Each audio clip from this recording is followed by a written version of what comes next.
umu actionnaire biragoye gose kumuzuruma canke kumuca inyuma. Umu actionnaire aba ari mwene byo. Umu actionnaire ntushobora gukora ikintu atacazi. Ikintu cyose gishasha uba uriko urakora umu actionnaire arabimenya. Nk'ubu twebwe nakubwiye ati mfise umutwe munini, jewe sinshobora gukora ibintu bitari numerize canke bitari digitalize. Ibintu byose ko turakora turafise application logiciel iri kuri internet, urashobora turafise na site web ushobora kwandika kibonobono www.kibonobono.bay munsi yaho ariho logiciel de gestion. Iyo logiciel rero umuntu uzeye wese umu actionnaire wese abarimwo arabona ntuzeye mu telefone yiwe arabikurikirana. Hama kandi turafise n'imbuga za WhatsApp tuganiriramwo.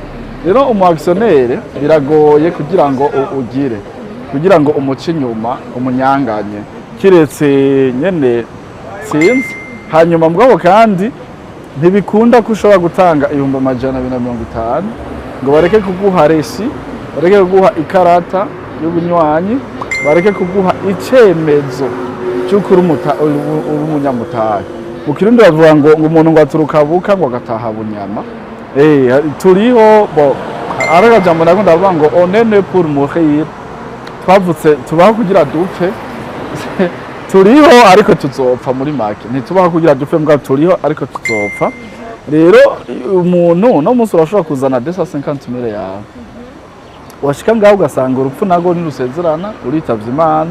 None wumva umwana wawe canke uwagukomotseko adafise igipapuro cemeza yuko ayo mahera bari warayatanze, umva ko ayo mahera bizoca bimugora kuyakurikirana. Kandi urumva uno munsi yitwa 250,000 250. Mugabo ejo atanguye kudandazwa ntazoba kirayo kubera microfinance tuwe tudandaza amahera. Rero ejo tuko turadandaza amahera uko uradandaza arunguka. Rero umwaka umwe 2 3 4 5 za 250,000 zizoba 1,025,000, zibe 1,250,000, zibe 1,025,000.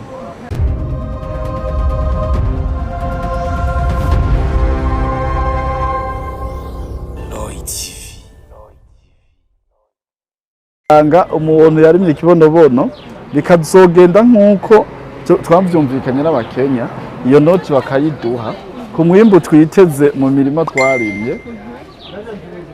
Je ndazi ko ubukene tuzoba turi mu nzira yo kububwira ati bye bye. Ego rero kandi ivyo bizotuma abantu benshi baca bari mu Kibonobono. Hama rero bose bari mu Kibonobono azoba arabanywanyi biyo microfinance yacu. Bivuga microfinance yacu irafisa abakiriya itanguranye n'abandi bakiriya izogendera nka mu nyuma bivanye no kugena bari zorima bose Kibonobono tuzobahembera muri iyo microfinance. Ivyo rero bije bituma microfinance ica yunguka. Twazanyemo rero umutahe abari akaryo keza. Rero kuri wa wundi nawe asanzwe akora muri iyo microfinance kandi yarashizemo n'umutahe, urumva yuko umushahara uca wiyongera. Umva uko abakiriya baboneka niko n'abakozi bahembwa neza muri make. Niko twagura akarere hirya no hino tugashiramo abakozi benshi kubera yuko abakozi baba bahari. Noneho ico nibaza si Kibonobono gusa, nakubwiye ko tuko turakorana n'ibihugu byinshi. Aha muri uyu mutwe uravye ana James umutwe munini, harimo ibintu byinshi cyane. Harimo ibintu byinshi cyane byo twoshobora gukora ngaha iki gihugu gatera imbere. Rero ku bantu baje tukaba tuko turakorana, je ndizera neza ko gushika ubu batidoga. Yego. Tukiri ngaho nyene abaza kubiganira ari cyangwa n'ufise kinkora mutima uwo kwifuza ugasanga no kunyena arafise umutare w'ibihumbi 250. Mbega yo barondera gute yogenda kuri microfinance cyangwa yo mu maboko yanyiga ngo ibintu byawe bimeze. Uburyo twakiramo amafaranga ni bwa bundi nyene kuva mu ntango, hariho amahera abacisha kuri rimikashi, ariko gushira umutahe muri microfinance dufise konte muri CRDB ijya banki y'aba Tanzania, no dufise konte. Hanyuma mugabo kandi arashobora kuyashira kuri Copec, turafise konte ya Copec yiwacu.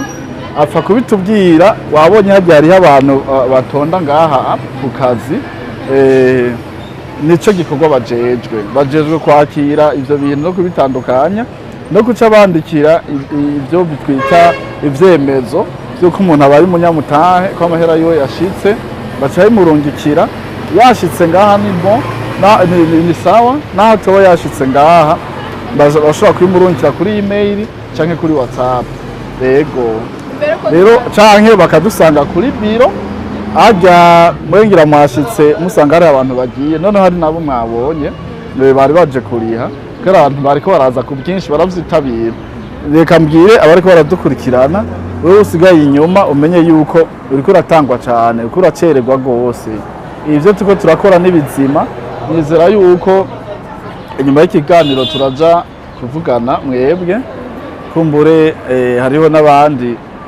nahamagaye bari ngaha mu kanya kubera turafise urugendo ku munsi wa gatatu tuzoja mu ntara ya Bururi hariho ihegitari 100 hariya tuzoba tugiye kuraba kugira ngo tuce tutangura kuzataka tuzirime hanyuma kandi ku munsi wa gatanu Imana idutije amagara kubera amaze iminsi ngwaye muganiraza ko nzoba nakize kuba byacu barayibonye ubu rero tuzoba tugiye twereka abantu tubereke yuko ibyo tuvuga imvugo ijana n'ingiro iwacu yego TV nayo irahari ku bwanyu tuzoguma tubashikira kugeza dushitse ku iterambere dushitse muri 2060 tuzoba turi kumwe inyungu wose tuzoba turi kumwe nta kintu na kimwe muzokiburana zo kuba tubashikira mbere uko turangiza rero imbere yuko dusoza kino kiganiro cacu turashaka neza na neza mu gusigu hari abantu biza kubacanga turashaka kugenda ubahaye umuco barafise nk'ibumba amajana 250 bariteguye baraje kubaronda kugira ngo batangure babe n'imitahe mukorane mbega ico abantu benshi no musi kwizera bibagora hariho akantu mubandikira donc nka nife cyangwa ibintu cyerekana ko muri abanywanyi bwangejo nimwashika kw'iterambere rirama nimwaronka umusaruro ntimuzobigarama ati mwe twari kumwe wampaye amafaranga cyane no musabano benshi barahemukiwe ugasanga bararose aho bakorana ibintu byunguka bikarangira umuhaye amafaranga ariko musuye kumubona cyangwa bikarangira mukoranye mukagira n'icizere kugira ngo bivuze nabonye aho magemu muragirana amakontra bose aho bagiraho amahera bagira babwira yuko aho ushaka ko mukorana n'abantu babizi iyo umuntu akubwiye ko ashaka kumwitirirwa bisigura ko nawe aba ari umwitiri mbega ico gihe uzoshaka gukorana nanyu bizogenda gutara ariko kwandika muzomwandikira hari ivyemeza ko muzoba muko murakorana bizoba bimeze gushaka mbere yo kurangiza byose urabaze cyane ivyo nakubwira umu actionnaire biragoye gose kumuzuruma canke kumuca inyuma umu actionnaire aba ari mwene byo umu actionnaire ntushobora gukora ikintu atacazi ikintu cyose gishasha uba uriko urakora umu actionnaire arabimenya nk'ubu twebwe nakubwiye ati mfise umutwe munini jewe sinshobora gukora ibintu bitari numerize canke bitari digitalize ibintu byose ko turakora turafise application logiciel iri kuri internet urashobora turafise na site web ushobora kwandika kibonobono www.akaburungu-kibonobono.bi munsi yaho hariho logiciel de gestion iyo logiciel rero umuntu uzeye wese umu actionnaire wese abarimwo arabona ntuzeye mu telefone yiwe arabikurikirana hama kandi turafise n'imbuga za WhatsApp tuganiriramwo rero umu actionnaire biragoye kugira ngo ugire kugira ngo umuce inyuma umunyanganye kiretse nyene sinzi hanyuma mugabo kandi ntibikunda ko ushobora gutanga 250 ngo bareke kuguha resi bareke kuguha ikarata y'ubunywanyi bareke kuguha icemezo cy'ukuri umunyamutahe mu kirundi bavuga ngo umuntu ngo aturuka buka ngo agataha bunyama turiho aragajambo nako ndavuga ngo onene pour mourir twavutse tubaho kugira dupfe turiho ariko tuzopfa muri make ntitubaho kugira dupfe mbwa turiho ariko tuzopfa rero umuntu no munsi urashobora kuzana 250,000 yawe washika ngaho ugasanga urupfu nago nirusezerana uritavye Imana none wumva umwana wawe canke uwagukomotseko adafise igipapuro cemeza yuko ayo mahera wari warayatanze umva ko ayo mahera bizoca bimugora kuyakurikirana. Kandi urumva uno munsi yitwa 250.000 ibihumbi amajana 250, mugabo ejo atanguye kudandazwa ntazoba kirayo kubera microfinance tuwe tudandaza amahera. Ejo tuko turadandaza amahera uko uradandaza arunguka. Rero umwaka umwe 2 3 4 5 za 250.000 zizoba imiliyoni 25, zibe miliyoni amajana 250, zibe miliyaridi 25 bivanye n'ingene muba muriko murakora. Rero muri ico gihe ayo mafaranga muri ekonomi baravuga yuko kirazira naho riba ari jana waritereye hajya none na bibiri iravuga ati abutunzi bwanyu buri none n'imitima yanyu izoba. Rero umuntu dutegeza kumwandikira igipapuro tukagisinya mbere ico gipapuro kiba canditswe ko yuko nejo atakiriho abiwe bazokurikirana ubwo butunzi bwiwe. Yego hama ikindi kintu naco cyo kuremesha abantu nuko ivyo dukora vyose nidukora ikintu kinyuranye ni banki nkuru y'igihugu ivyisaba. Tugendera ku mategeko y'banki nkuru y'igihugu, tukurikiza amategeko y'abama microfinance bose bakurikiza, nta wescro muri ivyo. Ububaye nuko je no bampe ivy'ubuzima bwanje bwo kuja kwicara mu yohero hariya ari kuri Ryambere. Nanje ndacari muto ivyo navyo nokora. Rero ndakora ibishoboka byose naho mba ngwaye naho mpimye ndagwaye nkitanga kugira ngo ivyo bintu birushize kuba vyiza, uwashizemo umutahe abiboneremo inyungu. Yego nico cizere gikomeye gose nobaha, na cyane cyane ndamenyeshe ko nk'amahera nkayo bayazanye acaja kuri konti. Tuyashira kuri konti, tuyakura kuri konti aja kudandazwa.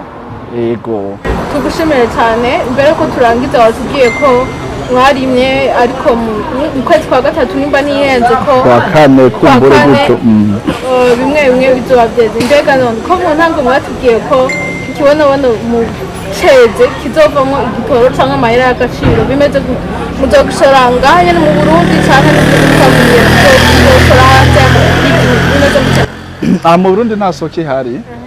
Nibaza ko nabivuze mu ntango umwimbu wa mbere ni muke ntitwawuhingura ahubwo tuzowushora, abakenya bazowugura. Abakenya bazowugura kandi bazogura mu madolari.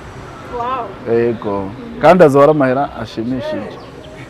Tugushimire cyane nico twashaka kumenya kuko hari abari ngaha bagikurikiranye tugitangura twabwira ko nitwamara kuronka umusaruro tuzoba turose amafaranga y'agaciro, kandi dushobora no kuronka igitoro, dushobora no kuronka amavuta yo gusiga mu mishatsi.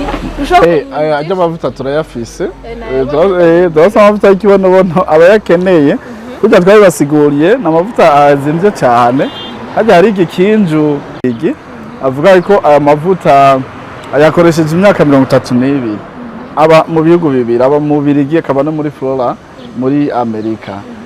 Bikoresheje imyaka 32. Igikinju kimwe akigura 200 y'amarundi kandi agenda avuga ati aha ndatomboye ndayabonye kuri ano mahera kuko hariya arazimvye gose. Rero ubu amavuta turayafise, aba yakeneye arazimvye tuyadandaza kaya kantu wabonye ni 15,000.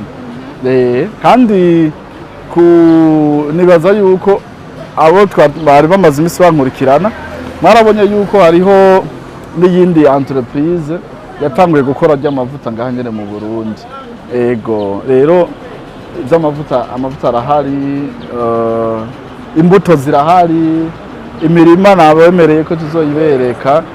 Abo kuri Roy TV bankurikiranye bwa mbere nimavemeza ngo umugambi ngo waciye unigirwa mu menshi ngo ntibabandanije kugira abantu babivuga, ahubwo rero ubu ugezweho ukabutaje nyaragasa ntutangwe, ugura imitahe hakiri kare dutera imbere amwe na kibonobono oyo.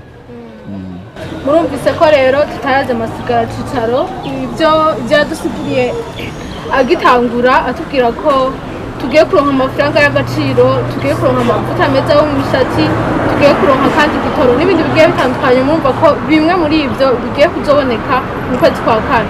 Aratubwiye ko abaza gushora muri Kenya bakagurisha mu madolari, amafaranga y'agaciro.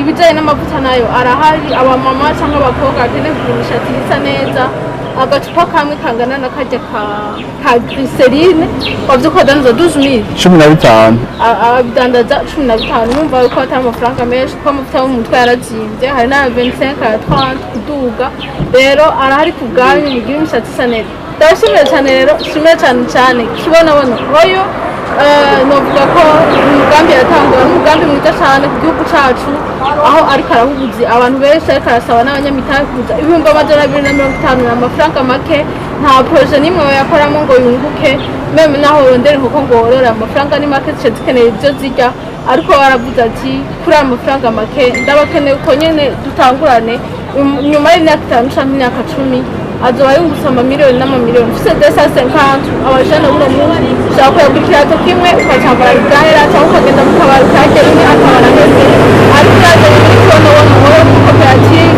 ugashyira hamwe ukaba mwene umutahe ukicara avuga ati hari hano ufise 250 kandi azi ko inyuma y'imyaka 3 imyaka 5 ayo mafaranga azoba yungutse nanjye nzoba ndi kumwe n'abandi gushika ku iterambere. Ndashimye cyane rero ndanabatumira nukuri, ndabasabye ku izina ryiwe mwese uno mugambi mufate nka nkama mumwumvire, ntazotera imbere wenyene, tuzoshimye cyane na kameramani zombi ari kuri kamera ariko atuma amajwi n'amasanamu bashikira bimeze neza cyane, ndanabizeze ko tuzogenda kuri tere tukaberwa n'imirima imeze n'igihe baza bariko barimba turi. Ndabashimire cyane rero abazokenera kuhamenya aho asanzwe akorera kugira ngo umenye byinshi bihagije, muzomanukana ngaha kuri Kotebu hepfo ya Kangaro Hotel, uca mumanuka gato nka 10 metre uko ugaca muraba adroite hariho iyindi etage ihari, noneho turasiga nimero ziwe ngaho muzica mumutelefona cyangwa muce mwinjira baza ati koperative kibonobono oyo ikorera hehe,